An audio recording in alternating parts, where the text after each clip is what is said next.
Bien, hermanos, muchas veces cuando hablamos de madurez espiritual, pensamos que la madurez espiritual es estar involucrado en el ministerio, tener mucho conocimiento de la palabra. Pero vamos a ver realmente qué es la madurez espiritual. Vamos a 1 de Juan 2, capítulo 2, versículo 12 al 14. Les escribo a ustedes que son hijos de Dios. Estoy en la Nueva Traducción Viviente. Porque sus pecados han sido perdonados por medio de Jesús. Les escribo a ustedes, los que son maduros en la fe, porque conocen a Cristo, quien existe desde el principio. Les escribo a ustedes, los que son jóvenes en la fe, porque han ganado la batalla contra el maligno. Les he escrito a ustedes que son hijos de Dios, porque conocen al Padre. Les he escrito a ustedes, los que son maduros en la fe, porque conocen a Cristo, quien existe desde el principio.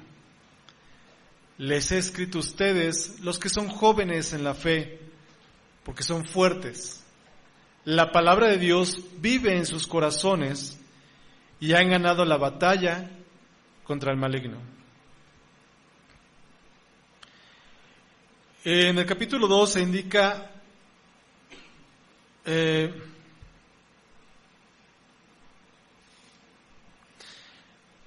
el capítulo 2 se indica, precisamente el apóstol indica a varios grupos de cristianos dentro de los hijos de Dios, varios grupos de cristianos dentro de la iglesia. Y nos está hablando de grupos de cristianos como los niños, los jóvenes y los padres. Y estos son 3 etapas en las que todo cristiano debe de pasar. Y digo 3 etapas en las que todo cristiano debe de pasar, porque muchas veces no es así. Cuando hablamos de vida espiritual tenemos que hablar de crecimiento. Y muchas veces nos quedamos solamente en alguna de ellas. Nos quedamos en el recién nacido, en el niño. Pero vemos que tenemos que pasar por estas 3 etapas. Dios no nos salvó para que no nos quedemos en estado infantil. Cuando un niño no se desarrolla, es motivo de preocupación. Con un niño vemos que va creciendo y hay ciertas etapas en las que este niño que va creciendo debe de pasar, pero nos damos cuenta que a lo mejor ya llegó, no sé, como un bebé, ¿no? Que llega a los 10 meses, 12 meses y vemos que ni siquiera sabe darse vuelta, ¿no? Sabe ponerse así de frente. Mucho menos gatear. Y ya estamos hablando de 12 meses. Y es como que empezarse a preocupar, porque esa es una etapa que tuvo que haber pasado por los 7 meses, ¿no? Y si llega al año y medio, 2 años, y vemos que aún todavía no gatea, pues te empiezas a preocupar más. Y llegas a ir al médico a ver qué está pasando con ese niño, con el cuerpo de ese niño, del por qué no está desarrollándose debidamente. Y podríamos hablar también cuestiones ya fisiológicas también, ¿no? Que a lo mejor su cráneo no ha llegado a cerrar completamente, no se está desarrollando como debería de ser, y te sigues preocupando más. Bueno, lo mismo pasa con el creyente.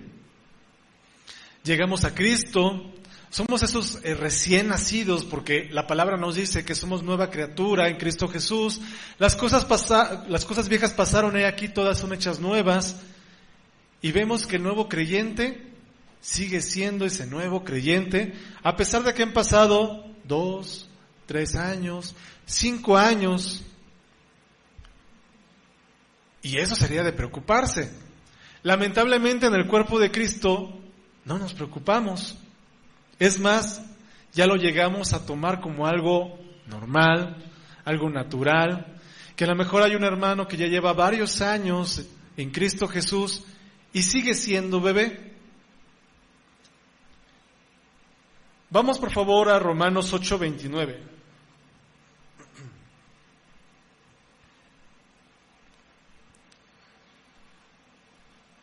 Romanos capítulo 8, versículo 29 dice: Pues Dios conoció a los suyos de antemano y los eligió para que llegaran a ser como su Hijo, a fin de que su Hijo fuera el hijo mayor entre muchos hermanos.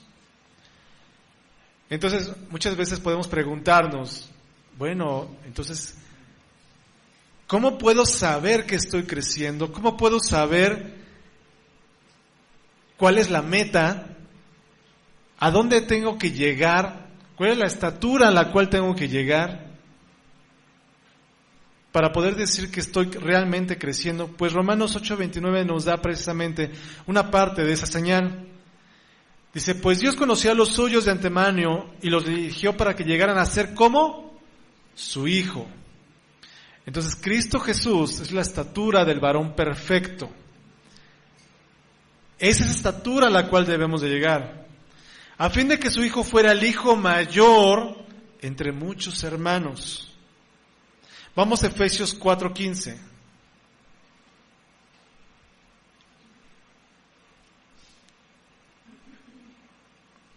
En cambio, hablaremos la verdad con amor, y así creceremos en todo sentido hasta parecernos más y más a Cristo, quien es la cabeza de su cuerpo, que es la iglesia. Entonces dice que hablaremos la verdad con amor. ¿Cómo vamos a crecer? A través de la verdad con amor. Y dice que el objetivo es de que nos estemos pareciendo más y más a Cristo. Ahora bien, recordemos que todos y cada uno de nosotros somos pecadores. Y que por eso todos necesitamos de Cristo. Estamos aquí en esta iglesia porque necesitamos ser perfeccionados por Dios. No estamos aquí porque seamos perfectos. Estamos aquí porque necesitamos ser disciplinados por Dios, necesitamos ser enseñados por Dios para estar creciendo unos a otros. Y que todos somos como espadas. Entre todos y cada uno de nosotros nos estamos afilando, estamos edificándonos. Todo lo que hacemos en nuestra iglesia, o todo lo que hacemos como individuos, es conformarnos conformarnos para la meta, que es tomar la forma de Cristo. El Señor dio a la iglesia apóstoles, evangelistas, pastores y maestros para edificar el cuerpo de Cristo, de tal manera que ellos en un momento lleguen a ser conforme a la imagen del Señor Jesucristo. La edificación de los santos es el propósito y la meta del ministerio. El Señor dio 5 ministerios, y estos ministerios sirven precisamente para edificarnos unos a otros. Es por eso también que es importante estarnos congregando, porque a través de la iglesia somos edificados en Cristo. A través de la iglesia somos también fortalecidos en fe. ¿Por qué? Porque a través de que yo pueda ver también y experimentar lo que mi hermano está viviendo, cómo está siendo edificado, cómo Dios está obrando su vida, también yo puedo ser edificado. Y recordemos que todos somos como esos carbones encendidos, que juntos podemos mantenernos calientes, podemos mantener el fuego. Pero ¿qué pasa si un carbón tú lo separas precisamente de los demás? Se apaga. Y así luego llega a pasar con nuestro corazón. Cuando nos alejamos de la iglesia, cuando nos alejamos de nuestros hermanos, nuestra fe se apaga. Pero cuando regresamos a la iglesia, estamos en comunión unos con otros, esa fe se está avivando. Vamos a Romanos 8:29. Pues Dios conoció a los suyos de antemano y los eligió para que llegaran a ser como su Hijo, a fin de que su Hijo fuera el hijo mayor entre muchos hermanos. Entonces dice que Dios los conoció a los suyos de antemano y nos eligió precisamente para que llegáramos a ser como Él. Y vamos a Efesios 4:15. En cambio, hablaremos la verdad con amor y así creceremos en todo sentido. Primera de Pedro 2:2. Primera de Pedro, capítulo 2, versículo 2. Como bebés recién nacidos, deseen con ganas la leche espiritual pura para que crezcan a una experiencia plena de la salvación. Pidan a gritos ese alimento nutritivo. Cuando llegamos a Cristo somos precisamente como esos bebés. ¿Con qué se alimenta un bebé? Con esa leche, ¿no? Esa leche materna. Algo que es adecuado para que puedan digerirlo y para que ellos puedan seguir creciendo. Cuando llegamos a Cristo, dice que debemos anhelar esa leche espiritual pura para que crezcamos en plena salvación. Debemos clamar por esa leche, por esa palabra de Dios que está hecha precisamente para nosotros, para nuestro crecimiento. La palabra de Dios nos va a servir precisamente para edificarnos. Y esa leche, para ese recién nacido, son precisamente las cuestiones básicas del Evangelio, que es: Cristo murió por nosotros. El perdón de los pecados, la gracia de Dios. Esas son las bases. Tenemos que crecer en estas bases, comprenderlas bien, para seguir creciendo lo demás. Lo lamentable es cuando nos acostumbramos a esa leche espiritual, a esos rudimentos básicos de la palabra, y no anhelamos seguir aprendiendo más. Solamente nos conformamos con lo que recibimos los domingos o en algún día entre semana, pero no tenemos ese tiempo devocional con Dios en el cual directamente de Dios podemos recibir su palabra. Si no hay madurez, significa que no hay un crecimiento espiritual, y este crecimiento espiritual no lo podemos tener sin la palabra de Dios. Por eso es vital que los pastores y maestros de la iglesia sean conocedores profundos de la palabra de Dios.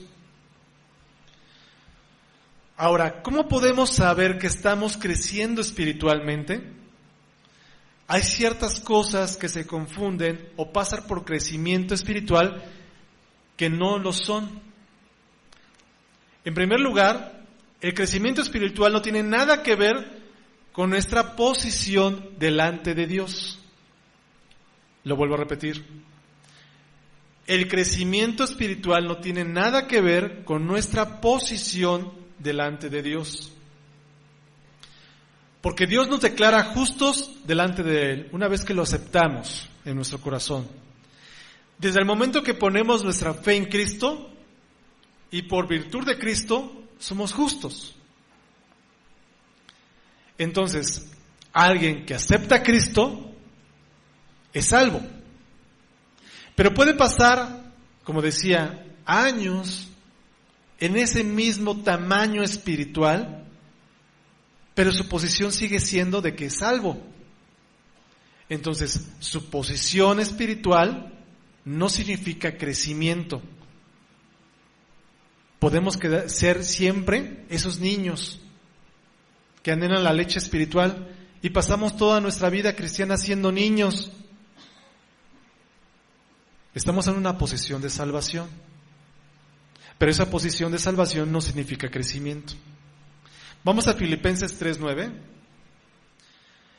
Y llegar a ser uno con Él. Yo no me apoyo en mi propia justicia, por medio de obedecer la ley.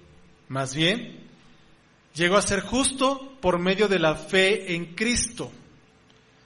Pues la forma en que Dios nos hace justos delante de Él se basa en la fe.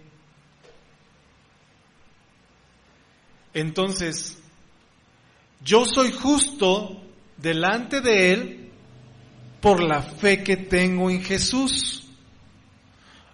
No soy justo por mi crecimiento espiritual. Soy justo por la gracia de Dios. No es por lo que yo haga. Es por lo que Dios ya hizo. Yo no tengo que hacer nada para ganarme el cielo, porque ya Cristo ya lo hizo.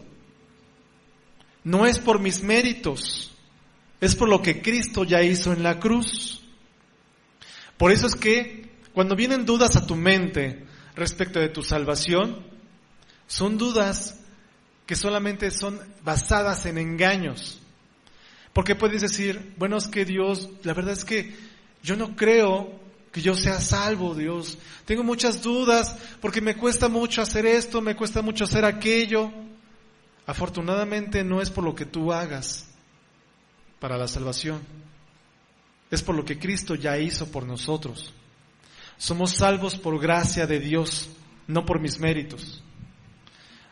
Porque si fuera así, estaríamos en a tiempos aquellos en los cuales tenías que tener cierta capacidad económica para poder hacer ciertos hechos, dinero a los pobres, poder pagar por una indulgencia.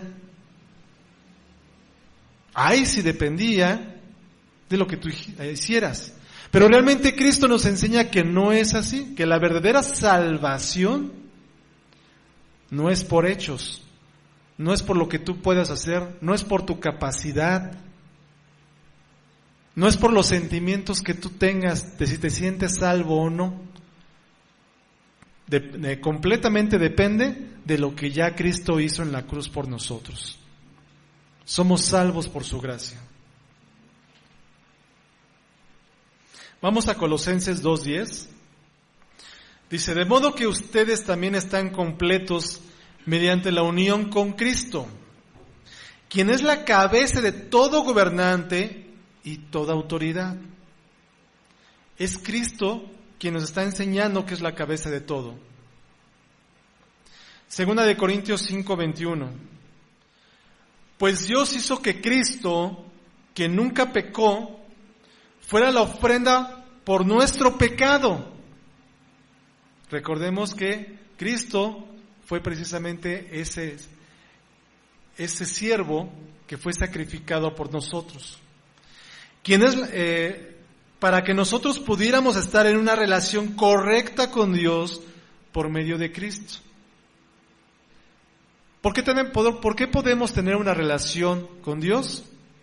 Porque Cristo murió por nosotros, por nuestros pecados.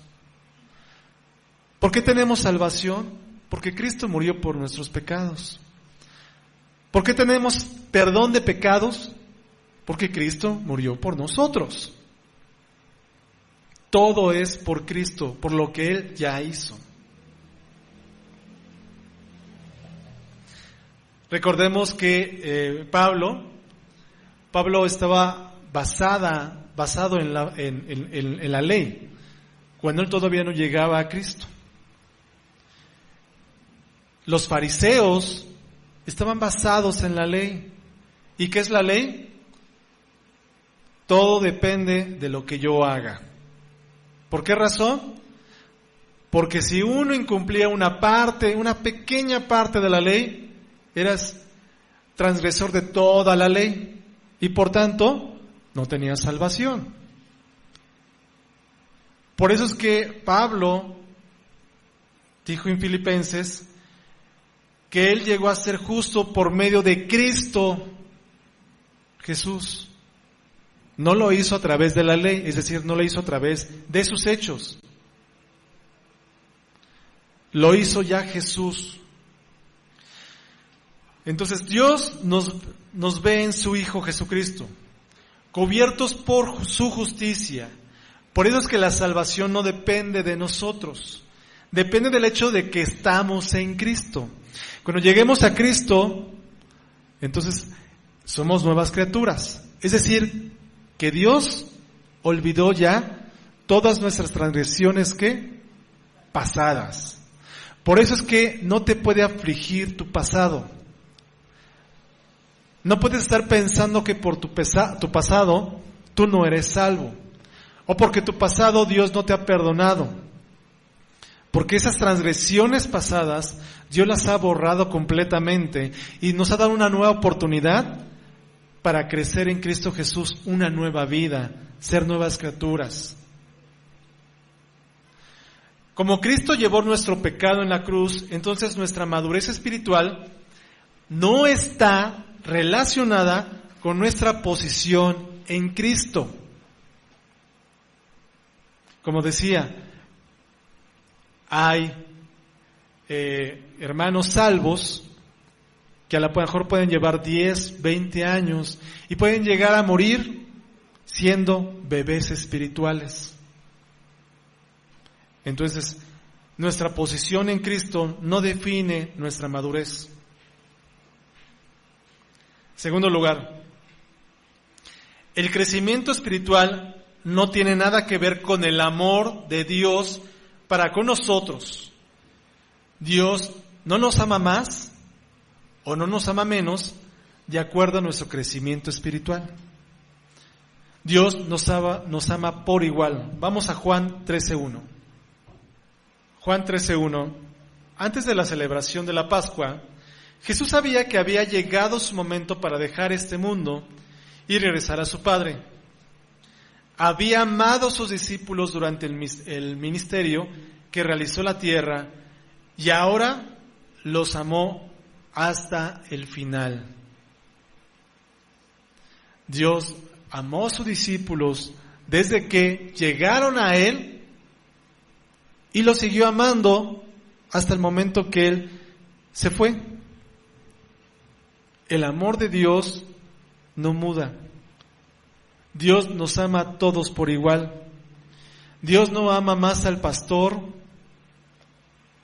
que al líder o que al miembro o que al recién convertido. Dios ama igual a todos nosotros. Entonces, el crecimiento espiritual no depende del amor de Dios, porque el amor de Dios es para todos igual. Tercer lugar, el crecimiento espiritual no tiene nada que ver con el tiempo. El ser creyente de muchos años no significa que es maduro en el Señor. Puede ser que sea totalmente infantil. Vamos a 1 de Corintios, capítulo 3, versículo 1 al 4. Amados hermanos, cuando estuve con ustedes, no pude hablarles como lo haría con personas espirituales. Tuve que hablarles como si pertenecieran a este mundo o como si fueran, ¿qué? Niños en Cristo. Tuve que alimentarlos con leche, no con alimento sólido, porque no estaban preparados para algo más sustancioso. Y aún no están preparados, porque todavía están bajo el control de su naturaleza pecaminosa. Tienen celos unos de otros y se pelean entre sí. ¿Acaso eso no demuestra que los controla su naturaleza pecaminosa? ¿No viven como la gente del mundo? Cuando uno de ustedes dice, yo soy seguidor de Pablo, y otro dice, yo sigo a Apolos, ¿no actúan igual que la gente del mundo? Entonces, vemos que es una iglesia que ya tenía tiempo y que les quería predicar precisamente algo más sustancioso de la palabra. Pero el momento que se percata que esta iglesia no estaba madura, aunque llevaba tiempo, tuvo que bajar el nivel de la palabra y hablarles como bebés espirituales, hablarles de los primeros rudimentos. Y no solamente nos dice esto este versículo, sino que también nos dice una característica de los recién nacidos espirituales. Dice que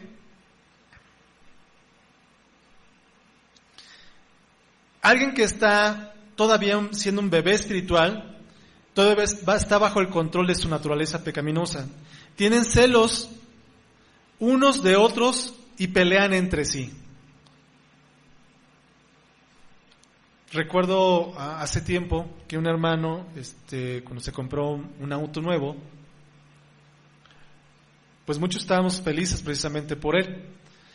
Pero también llegabas a escuchar de algunos otros hermanos que tenían envidia, ¿no? Diciendo, es que cómo es posible que tal hermano se compró un auto y yo tengo tantos años de que me he querido comprar un auto y no he podido. Ese tipo de cuestiones son celos que demuestran precisamente una inmadurez espiritual en el Señor. Otros son que hay conflicto entre nosotros. Dice, ¿acaso eso no demuestra que los controla su naturaleza pecaminosa? ¿No viven como la gente del mundo? Cuando alguien llega en el Señor, apenas está aprendiendo cosas. Y empieza uno a aprender lo que Dios desea de nuestra vida, cómo Dios nos enseña a perdonar los unos a los otros. No sé si alguno de ustedes sabe, pero bueno, hace pocos meses yo perdí mi empleo. Y la forma en que lo perdí, pues no fue, digamos, muy agradable. Digamos que habían varias personas en mi trabajo, yo no tenía conflicto con ellos, pero mi jefa sí. Y este conflicto, digamos que ocasionó que precisamente la corrieran a ella y como que yo iba con ese paquete, ¿no? Pero bueno, el chiste de que empezaron a inventar muchas cosas, como por ejemplo de que había corrupción y cosas así. El punto es de que yo cuando llego a ese puesto, lo primero que hice fue revisarlo todo y descubrí cosas que no estaban bien. Lo que yo hice fue reportarlo precisamente al órgano interno de control y a mis superiores y hacerlo constar por escrito, todo lo que encontré mal. Como dicen, oigan, encontré esto y esto no es mío. Desde aquí en adelante lo que surja es mío, pero esto no es mío, ¿no? Lamentablemente estas personas que no querían a mi jefa lo usaron para inventar de que había corrupción, de que esos juicios estaban mal porque habíamos recibido dinero y provocaron, digamos, todo esto que no fue, digamos, una buena salida. Y se llevaron a mi jefa y a otra abogada más que ella había metido y solamente a ella la corrieron también porque la había metido ella. Pero bueno, estas dos personas precisamente me decían, oye, ¿y qué? ¿Tú no sientes coraje en contra de todas estas personas que nos trataron mal? Y sobre todo a ti que llevabas tanto tiempo y pues tenías, digamos que digamos que todo el mundo te conocía como eras, que de hecho muchas veces muchos de los que estaban ahí me dijeron, pues no lo creo, sobre todo porque tú también reportaste esto. Y ellos están como que mucho con recelo, con odio, con ese rencor, con esos deseos de venganza, ¿no? Pero yo simplemente no siento, digamos, ni odio ni rencor en contra de ellos. ¿Por qué? Porque Dios tiene el control. En el momento que yo recibí la noticia que me pidieron mi renuncia, porque así fue, me pidió mi renuncia para no darme nada, yo estaba tranquilo.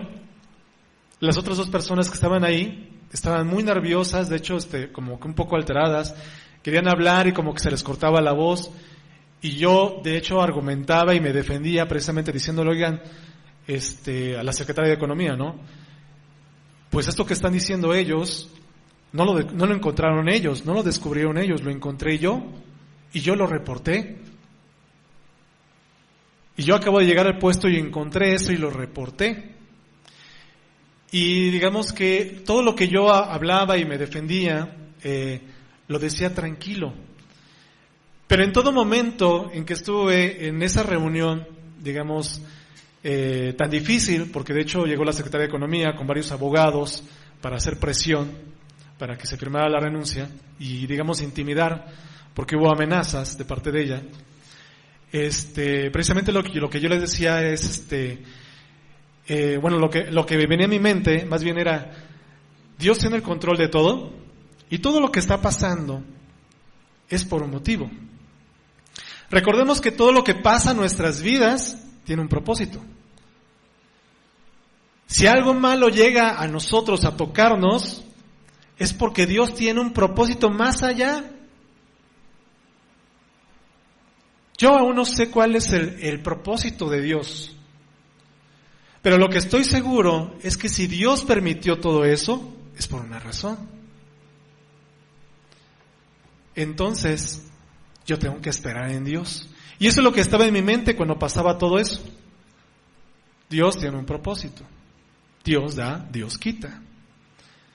Dios me ha dado abundancia, pero también me ha llevado a vivir, digamos, en la escasez. Entonces tengo que esperar en Dios solamente. Obviamente me estoy defendiendo legalmente y todo eso, lo estoy llevando yo. Y de repente vienen ataques, porque todavía son ataques que ellos están haciendo, cumpliendo sus amenazas, como diciendo, pues no firmaste tu renuncia, pues voy sobre ti, ¿no? Y de repente vienen, veo escritos que me llegan, ¿no? Por ejemplo, llegó uno de que supuestamente es un desfalco por 81 mil millones de pesos.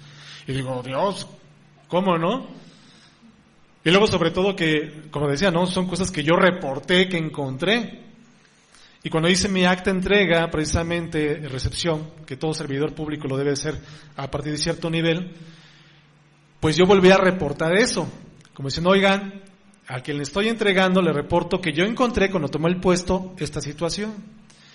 Y él maliciosamente me hace observaciones a esa entrega y me dice, acabo de encontrar esto, como si él lo hubiera encontrado y fuera mío, o sea, fuera mi culpa, ¿no? O sea, manipulando las cosas. Se crearon 2 escritos, el contralor inventando cosas, también de que estuvo en una reunión y que supuestamente nos pidieron una aclaración de la situación. Pues no, cuando estuve en la reunión en la cual pidieron la renuncia, no pidieron una aclaración de la situación, ya venían a ejecutarla. Y aunque dimos una explicación, no quiso escuchar. Nada más me dijo, por lo menos a mí, bueno, a lo mejor tú te salvas, ¿no? Pero todos me entregan su renuncia. Entonces, vemos que no importa que precisamente el tipo de situaciones que vengan a nuestra vida, debemos ser maduros en el Señor, esperar en Él y no perder precisamente esos estribos y empezar a tener odio en nuestro corazón. No puede existir el odio en nuestro corazón. Dios tiene el control de todo y Dios es justo. Y Dios dará a cada quien lo que le corresponde. Antes, había pasado muchos en la iglesia, muchos años en la iglesia de Corintio, y todavía esto se encontraba en una etapa infantil. Eran periodos conflictivos. No sé si te ha pasado, hermano, pero por lo menos yo he ido a algunas iglesias y muchas veces la palabra que llego a escuchar en esas iglesias es una palabra, digamos, muy básica. Y de repente llegas a ir, no sé, medio año después, 1 año después, 2 años después, y sigues escuchando el mismo nivel de predicación, de palabra. ¿Por qué razón es esto? Porque la iglesia como tal no ha crecido. Y si no ha crecido, es responsabilidad de cada uno de nosotros la madurez espiritual. 4º lugar, el crecimiento espiritual no está necesariamente relacionado al conocimiento, pero su vida cristiana demuestra que no han cambiado. Es decir, no porque alguien conozca mucho de la palabra de Dios, significa que es maduro espiritual. El tener conocimiento abundante de la palabra de Dios no te da madurez espiritual. Y vamos a ver por qué. Entonces, si el conocimiento bíblico no se aplica, no cambia la vida del que tiene el conocimiento. Entonces se convierte en algo estéril, en algo muerto. Entonces no solamente es adquirir el conocimiento, es aplicarlo también. Cuando empiezas a aplicar la palabra y cuando te vienen cosas difíciles a tu vida, es cuando comprendes realmente lo que la palabra dice, que es que Dios te da paz que sobrepasa todo entendimiento. Trayendo un poquito otra vez esto del despido, les decía, precisamente yo tenía paz en el momento que me estaban diciendo todo, y cuando yo daba algún argumento para defenderme, lo decía tranquilo. Nos dieron la orden de regresar a las oficinas para hacer entrega de todo, y el único que regresó de esas 3 personas fui yo. Y cuando regresé, pues tenían mi oficina con una cinta, así como si hubieran cometido algún delito ahí, todo cerrado. Llegó el titular del órgano interno de control, llegaron todos los directores, llegaron otros abogados de otras áreas del órgano interno de control, no de mi área. De hecho, los de mi área estaban así como que, ¿qué está pasando, no? ¿Qué sucedió? Solamente a algunos les mencioné por mensaje. Pero bueno, yo estaba en ese momento recogiendo mis cosas, estaban tomando nota de todo lo que estaba sacando, de lo que estaba guardando, pero en mí había paz. Y eso fue algo que muchos compañeros, muchos amigos me dijeron, oye, qué bárbaro, ¿por qué? O sea, ¿cómo mantuviste la calma y tú estabas tan tranquilo? Hasta todavía estabas bromeando, digamos, con los compañeros que estaban ahí cerca. ¿Y por qué guardaste la calma? Pues porque Dios fue el que me ayudó a guardar la calma. Yo no estaba preocupado.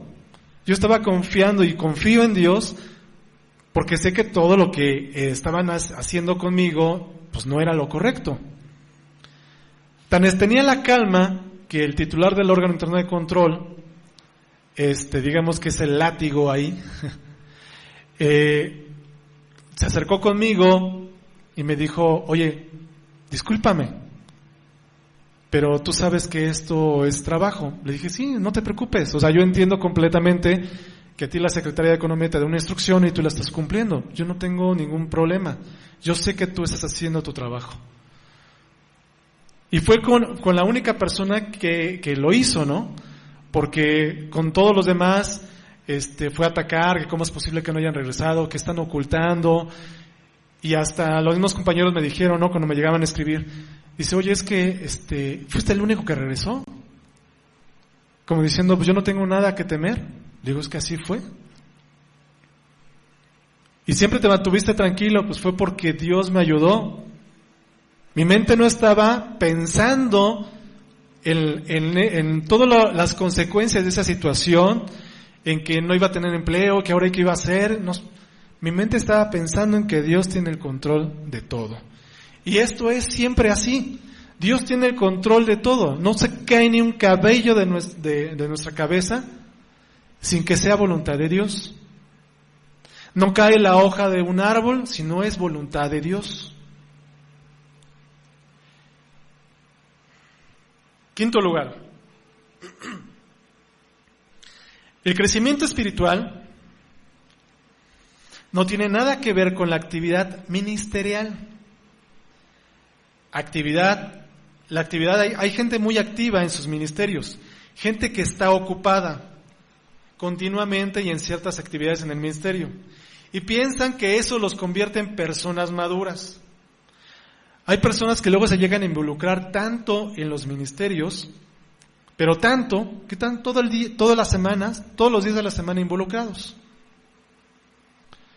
Y su relación con Dios, su comunión con Dios, está apagada. Entonces, el que tú estés involucrado en un ministerio no significa que tú seas una persona madura. Dentro de la madurez espiritual surge el deseo, el anhelo de servir, sí, pero no porque estés sirviendo quiere decir que seas maduro. Tú puedes estar en el ministerio y puede estar tu corazón alejado de Dios. Tú puedes estar sirviendo constantemente, pero tu corazón no está en Dios. Por eso es importante poner atención en nuestra comunión. Entonces, cuando hablamos de crecimiento espiritual, tenemos que aclarar algunos aspectos equivocados que muchos tienen sobre el tema de la madurez espiritual. ¿Qué es la madurez cristiana o qué es la madurez espiritual? Vamos a Timoteo, primera de Timoteo, capítulo 6, versículo 11. Pero tú, Timoteo, eres un hombre de Dios, así que huye de todas esas maldades. Persigue la justicia y la vida sujeta a Dios, junto con la fe, el amor y la perseverancia y la amabilidad. Entonces, como dice que Timoteo es un hombre de Dios, ¿qué tiene que hacer? Huir de las maldades, perseguir la justicia y la vida sujeta a Dios. Y dice que esto debe estar junto con la fe, el amor y la perseverancia y la amabilidad en el corazón. Esto es lo que refleja una madurez. No lo refleja que Timoteo estuviera involucrado en el ministerio, no lo refleja que Timoteo predicaba la palabra, no lo refleja que Timoteo fuera maestro, no lo refleja que Timoteo tenía tiempo en Cristo, no lo reflejaba su posición delante de Dios, que era un hijo de Dios. Lo reflejaba precisamente esto. Ahora, vamos a Romanos 12:2. No imiten las conductas ni las costumbres de este mundo. Más bien dejen que Dios los transforme en personas nuevas al cambiarles la manera de pensar. Entonces, aprenderán a conocer la voluntad de Dios para ustedes, la cual es buena, agradable y perfecta. Yo recuerdo cuando quería entrar a la universidad, mi objetivo principal o mi visión principal siempre estaba, es que quiero entrar a la UNAM. Yo ya conocía de Dios. Y no lo logré. Y eso fue un choque para mí muy fuerte. Y reclamé a Dios, ¿cómo es posible, Dios? Si yo te estoy pidiendo eso y tu palabra dice que tú das lo mejor a tus hijos, pero ¿por qué no lo tengo? Muchas veces lo que nuestros ojos piensan o nos hace ver que es lo mejor, no es lo mejor para nosotros. Podría ser que es lo mejor para alguien más, pero no es para nosotros. Uno podría decir, bueno, es que la UNAM, la máxima casa de estudios, pues es lo mejor. Bueno, pero a lo mejor no es lo mejor para ti, porque Dios te quiere poner en otro lugar en el cual puedas crecer y puedas desarrollarte. Y en ese lugar donde va a crecer va a ser de mayor bendición para ti y vas a crecer mucho mejor. Puede ser que te ponga en la universidad más pequeña, pero vas a crecer mucho más que los demás. Entonces lo mejor para ti solamente Dios lo sabe. Y no lo que tus ojos piensen que es lo mejor, va a ser lo mejor para ti. Y eso fue lo que me enseñó Dios precisamente en eso. Dios me enseñó que Él tenía algo mejor para mí, que aunque lo mejor del mundo podía decir eso no es lo mejor, sí lo era. Y eso me lo mostró precisamente en el tiempo. A través del tiempo me mostró precisamente lo que Dios tenía para mí y cómo sí era lo mejor. Vamos por favor a 2 Corintios 7:1. Entonces vemos que la voluntad de Dios para nosotros es buena, agradable y perfecta, y lo que Dios tiene para nosotros siempre es lo mejor. Vamos a 2 Corintios 7:1, dice: queridos amigos, dado que tenemos estas promesas, limpiémonos de todo lo que pueda contaminar nuestro cuerpo o espíritu, y procuremos alcanzar una completa santidad porque tenemos a Dios. Entonces nos dice que para tener una madurez espiritual tenemos que limpiarnos de todo lo que pueda contaminar nuestro cuerpo y para alcanzar una completa santidad, porque tenemos a Dios. Vamos a Filipenses 3:14. Avanzó hasta llegar al final de la carrera, avanzó para llegar al final de la carrera, para recibir el premio celestial al cual Dios nos llama por medio de Cristo Jesús. Tenemos que avanzar, no quedarnos como niños espirituales, sino seguir creciendo en el Señor. Vamos a Colosenses 2:7.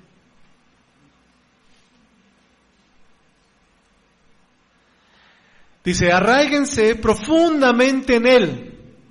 ¿Qué es arraigarse? Meterse completamente, estar ahí, agarrado profundamente en Cristo. Edifiquen toda la vida sobre Él. Entonces, la fe de ustedes se fortalecerá en la verdad que se les enseñó y rebosarán la gratitud. Entonces, si yo estoy completamente agarrado, afianzado a Dios, dice que mi fe se fortalecerá en la verdad que me enseñó y rebosará de gratitud. Porque si tengo fe, podré dar gracias a Dios por lo que está haciendo en mi vida. Porque si tengo fe, podré ver que Dios está haciendo algo grande en mi vida. Vamos a Filipenses 2:12. Queridos amigos, siempre siguieron mis instrucciones cuando estaban con ustedes. Y ahora que estoy lejos, es aún más importante que lo hagan. Esfuércense por demostrar los resultados de su salvación, obedeciendo a Dios con profunda reverencia y temor. Tengo que obedecer a Dios con profunda reverencia y temor. Todos estos pasajes nos enseñan sobre el crecimiento espiritual.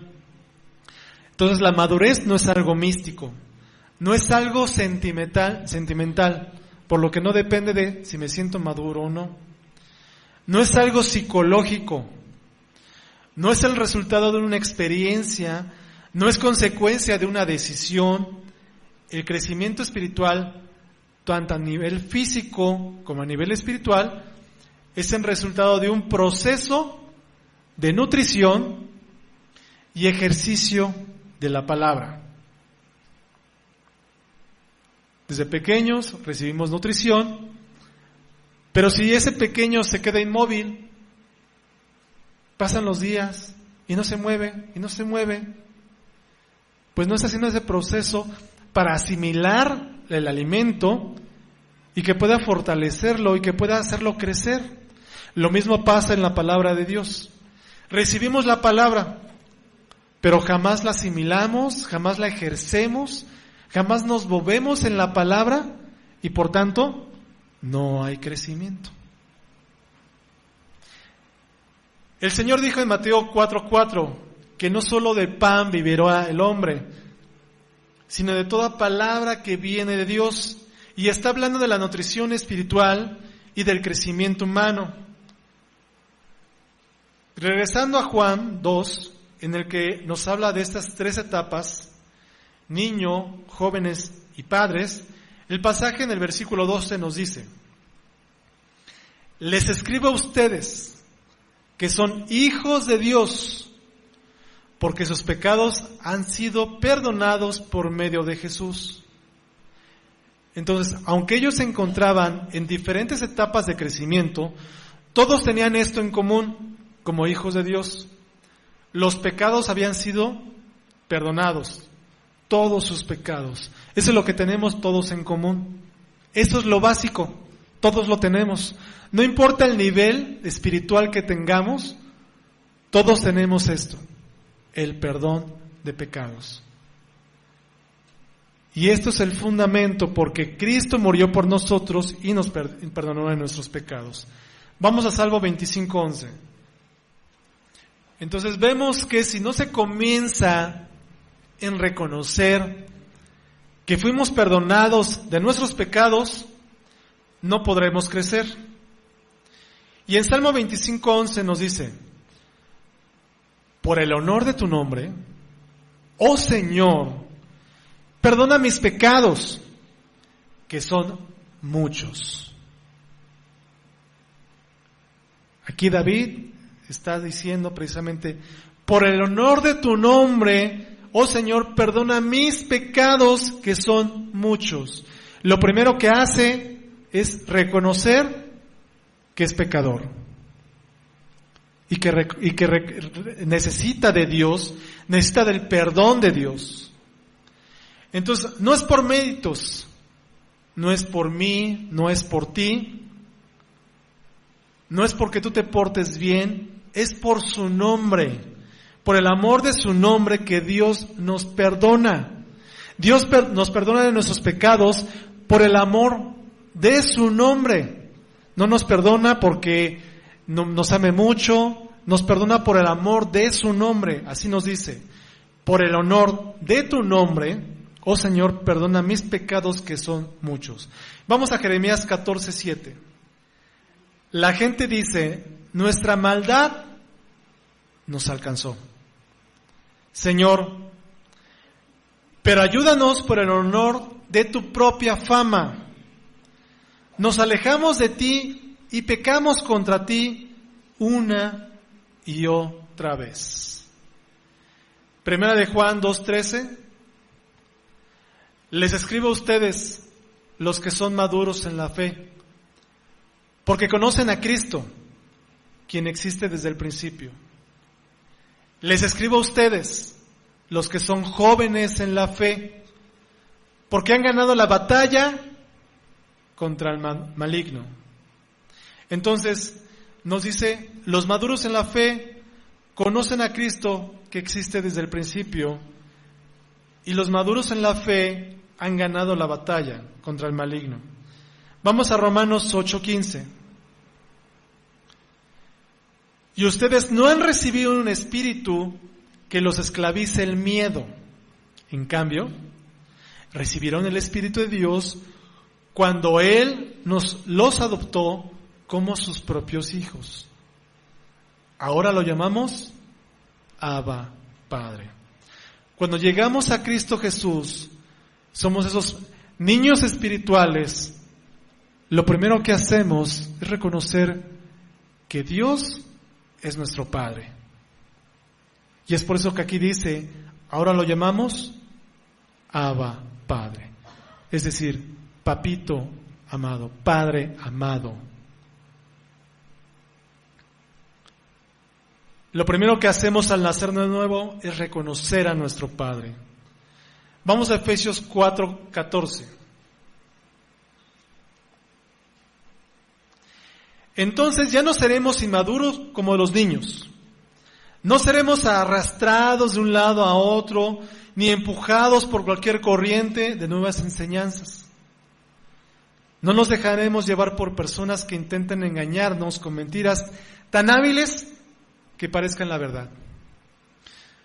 Un niño, tú puedes pasar, un pequeño empujón, se mueve. Lo puedes agarrar y lo puedes jalar y te lo llevas de un lado a otro. Es un niño. A un niño le puedes dar algo y se lo puedes meter a la boca. Y a lo mejor estuvo en la tierra y él no sabe. Él lo agarra porque se lo diste y se lo mete a la boca. Todo lo que le des al niño lo recibe y se lo mete a la boca. Para donde tú lo lleves, el niño va a ir. Esto pasa cuando somos niños espirituales. Estamos susceptibles a eso. Pero cuando crecemos en el Señor, sabemos identificar dónde estuvo eso, no nos lo metemos a la boca. Es más, si un niño se lo quiere meter a la boca, ¿qué hacemos? Se lo quitamos. Cuidamos a ese niño. Si alguien se quiere llevar al niño, ¿qué hacemos? Lo defendemos y lo cuidamos. Si alguien nos quiere mover a nosotros, ¿es fácil? No. Tendría que ser mucho más fuerte, ¿no? O tendría que haber algo de ingenuidad en nosotros para creerle a alguien e ir a un lugar que es indebido. Entonces, el niño puede recibir cualquier cosa y la mete a su boca y lo acepta. Puede recibir mentiras que pueden ser fundados en la palabra, manipulados con la palabra y decir, porque utilizó la palabra, es bueno, no es de Satanás. Hay muchas personas que practican la brujería y la hechicería y utilizan versículos de la Biblia y lo utilizan para engañar, para que tú creas que es bueno, porque utilizó la palabra. ¿Pero qué hizo Satanás en el Edén? ¿No utilizó las palabras de Dios? Con que te dijo Dios que no puedes comer, la manipula. Entonces, un pequeño espiritual, un bebé espiritual, va a recibir cualquier cosa y se la va a tragar. Por eso es que no podemos quedarnos como niños espirituales. Tenemos que crecer en el Señor para cuando alguien quiera meter algo en nuestra boca, podemos decir, no, porque sé que eso es sucio. Si alguien quiere movernos, como dice la palabra, que son engañados y son movidos de un lugar a otro como el viento, podemos decir, no, porque yo ya crecí espiritualmente y no me puede mover cualquier doctrina. No porque venga alguien diciéndome que esa es palabra de Dios, la voy a creer. Recordemos que hay muchas religiones y que dice el mundo, todas las religiones llevan a Dios. No es cierto. Entonces no seamos arrastrados por mentiras y todo probemos los espíritus. El niño no solo tiene conocimiento de lo más básico, que Dios es su Padre, pero la falta de conocimiento y por eso está expuesto a peligros. Es muy vulnerable al error, reciben cualquier cosa y se lo llevan a la boca. Lo que decía, ¿no? Y un niño, el único conocimiento que tiene es mi padre y mi mamá. Mi padre y mi mamá. Pero no tiene más conocimiento. Vamos a 1 de Juan 2:13. En la segunda parte de 1 de Juan 2:13 nos dice: escribo a ustedes, los que son jóvenes en la fe, porque han ganado la batalla contra el maligno. Juan nos dice que hay un segundo grupo. El segundo grupo le llama jóvenes. El grupo infante se goza en su relación con Dios, pero el segundo grupo, la segunda etapa de crecimiento, va más allá del aspecto emocional de su relación con Dios. Se deleita en la verdadera doctrina de la palabra de Dios. Eso es un joven que ha aprendido a dirigir, a aprender y a discernir. Vamos a 2 de Corintios 11, versículo 13 al 14. 2 de Corintios 11, 13 al 14. Estos individuos son falsos apóstoles, son obreros engañosos que se disfrazan de apóstoles de Cristo. Pero no me sorprende para nada, aún Satanás se disfraza de ángel de luz. Entonces, nos habla de falsos apóstoles. Y hay un buen, Hay muchos que están en la radio, en la televisión, que se la pasan pidiendo y pidiendo y pidiendo dinero, y ellos llenando sus bolsillos, transgrediendo la palabra de Dios y abusando precisamente de toda esta confianza. Vemos también aquí que nos habla que aún Satanás se disfraza de ángel de luz. Entonces, para no ser engañados, necesitamos crecer en Dios. Vamos a Santiago 1, 14, 16. La tentación viene, unos podrán decir, la tentación viene de Satanás. No, no es cierto. La tentación viene de nuestros propios deseos, los cuales nos seducen y nos arrastran. De estos deseos nacen los actos pecaminosos y el pecado. Cuando se deja crecer, da luz a la muerte. Así que no se dejen engañar, mis amados hermanos. La estrategia del enemigo siempre ha sido la misma: plantear duda en tu corazón. No importa nuestro nivel de madurez, todos luchamos con la carne. No importa si eres bebé, si eres joven, si eres adulto, todos luchamos con la carne. Todos luchamos con el pecado. Tercer grupo de crecimiento. Vamos a 1 de Juan, capítulo 2, versículo 13 al 14. Les escribo a ustedes, los que son maduros en la fe, porque conocen a Cristo, que existe desde el principio. Les escribo a ustedes, los que son jóvenes en la fe, porque han ganado la batalla contra el maligno. Les he escrito a ustedes que son hijos de Dios, porque conocen al Padre. Les he escrito a ustedes, los que son maduros en la fe, porque conocen a Cristo, que existe desde el principio. Les he escrito a ustedes, los que son jóvenes en la fe, porque son fuertes. La palabra de Dios vive en sus corazones y ha ganado la batalla contra el maligno. Ahora Juan se dirige a los creyentes que han pasado la etapa de la infancia, han crecido, se han fortalecido en la palabra, han sido jóvenes y ahora han llegado a ser padres. ¿Qué es eso? ¿Y qué es eso de padre espiritual? Si tenemos un concepto de Dios liviano, un concepto de Dios superficial, eso será lo que al Dios a que adoramos. Pero cuando tenemos un concepto de lo que realmente es Dios, de lo grande y poderoso que es, tenemos una adoración basada en eso. Es decir, no sé si ustedes han escuchado a mucha gente decir, es que Diosito, ojalá Diosito me ayude, ojalá Diosito me apoye en esto. ¿Diosito? ¿Realmente tenemos un Diosito? ¿O tenemos un Dios grande, magnífico, poderoso, eterno, más grande que nuestro entendimiento no puede comprender, más grande que no existen ni siquiera palabras para describirlo?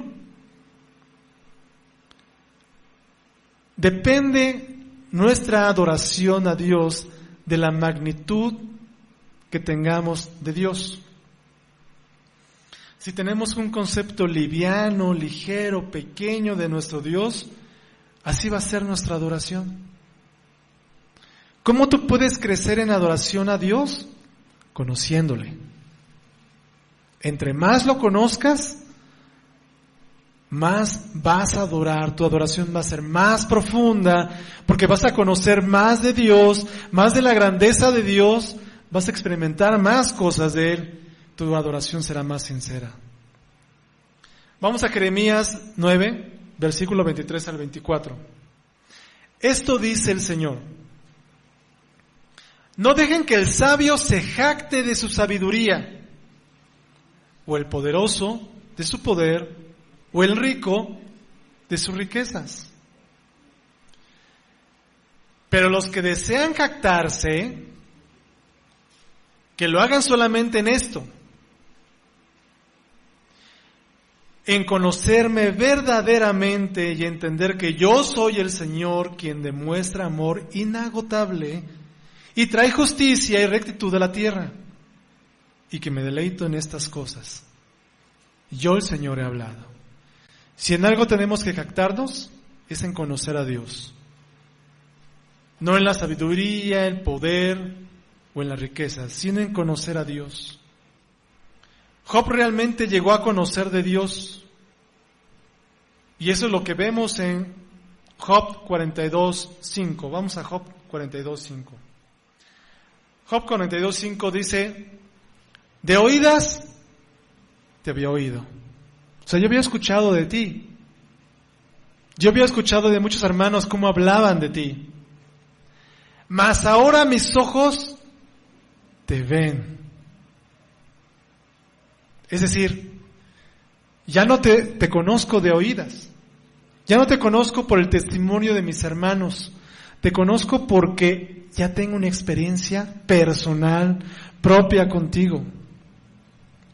Y esto lo dijo Job después de haber sufrido tanto. Recordemos que se llenó de llagas, estaba enfermo, él era rico, perdió todas sus riquezas, perdió a sus hijos. Todo el mundo le decía, ya arrepiéntete, qué mal has hecho que Dios te está castigando de esta forma. Yo no podía decir lo mismo, ¿no? Dios, o sea, me está lloviendo. Pero Job dice que siguió siendo fiel. ¿Y cuál era el propósito de Dios? Mostrar su gloria. Porque vemos que Job fue multiplicado en todo, en hijos, en posesiones, riquezas, tierras, todo fue multiplicado. Y en ese momento, después de haber pasado todo ese periodo de depresión, de ataque de los demás, de que todo el mundo le decía que era un pecador, que qué había hecho en contra de Dios para recibir tal mal, todo el mundo lo atacaba, toda la situación lo abrumaba, y después ver la bendición de Dios, la mano de Dios sobre él, y que nunca lo abandonó, porque su vida nunca se perdió. Dice, de oídas te había conocido, te había escuchado de tus milagros, de tu amor, solamente lo había escuchado. Pero ahora puedo decir que estoy viviendo y he vivido en tu amor y te conozco realmente. Pero ahora mis ojos te ven. Vamos a Romanos 12:2. No imiten las conductas ni las costumbres de este mundo. No imiten las conductas ni las costumbres de este mundo.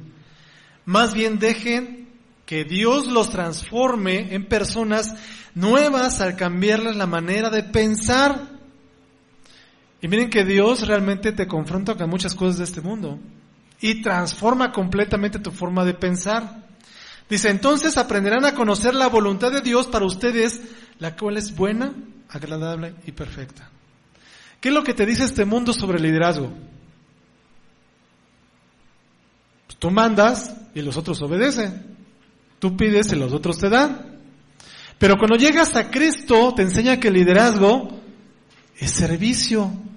Y que el que está más arriba es realmente el que está más abajo, porque es el que debe de servir.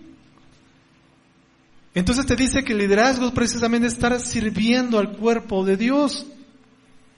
Y eso para el mundo es de, oye, pero espérame, pero tú eres el jefe.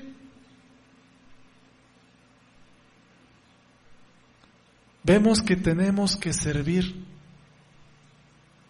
Yo no sé si a ustedes les ha tocado ver a Pastor que luego nos apoya con el equipo y luego está cargando las bocinas. Podría decir, está el grupo de alabanza, ¿no? No importa dónde te encuentres, Dios nos enseña a servir. Y esto es contrario a lo que el mundo enseña. Entonces, como tenemos que servir, tenemos que buscar edificarnos unos a otros. Entonces, mi corazón se va a gozar cuando mis hermanos crezcan. Y si alguno de mis hermanos crece más que yo, gloria a Dios. Porque fue de bendición para su vida. Y el mundo que te enseña, no, mantenernos sometidos, que nadie crezca más que tú. No les enseñes a los demás. Dios nos viene a cambiar completamente todo, a ponernos de cabeza a este mundo y a enseñarnos otras cosas. Dios nos enseña que las cosas que llama buena este mundo son malas y solamente es a través de Dios. Ahora, hermano, yo te pregunto, ¿te puedes ubicar en alguna de esas etapas que hemos visto? En el niño, en el joven, en el padre. ¿En qué categoría crees que te encuentras? A la luz de todo lo que hemos visto, ¿en qué categoría te encuentras? ¿Qué tenemos que hacer entonces para seguir creciendo en Dios? Si tú te encuentras en la etapa de niño y te has dado cuenta que llevas años en esa etapa de niño, es momento de despertar y empezar a crecer. Recordemos que Dios da el crecimiento y que el crecimiento es no solamente recibir la palabra, no solamente es adquirir conocimiento, sino aplicar el conocimiento, que el conocimiento sea carne en nosotros. Y en ese momento empezamos a crecer en Dios. Vamos a orar. Padre, Señor, tú sabes, Señor, en la etapa en la cual nos estamos cada uno de nosotros, Dios. Tú sabes, Dios, el anhelo de nuestro corazón, Señor, que es seguir en ti, Padre. No solamente seguir en ti, sino crecer en ti, Dios. Padre, permítenos, Señor, permítenos a cada uno de nosotros, Señor, seguir creciendo en fe en ti, seguir experimentando tu amor, Señor, que podamos decir, Señor, como Job, te había escuchado, de oídas te había conocido, Dios, pero hoy, Dios, mis ojos te ven. Hoy, Dios, realmente te conozco, Señor, porque he experimentado tu amor, tus cuidados, Dios, tu espíritu en mí, Dios. Me has permitido, Señor, sentir tu presencia, Señor. Padre, queremos crecer, Señor, ser padres cada uno de nosotros, Dios, de muchos hijos, de muchos jóvenes, Dios, y estar enseñando a otros más, Señor, y llevando a otros más en el crecimiento del conocimiento de ti, Señor. Padre, entregamos nuestra vida, entregamos nuestro corazón, entregamos nuestros planes, Dios, en tus manos, para que tú hagas tu voluntad, Señor. En el nombre de Jesús, amén.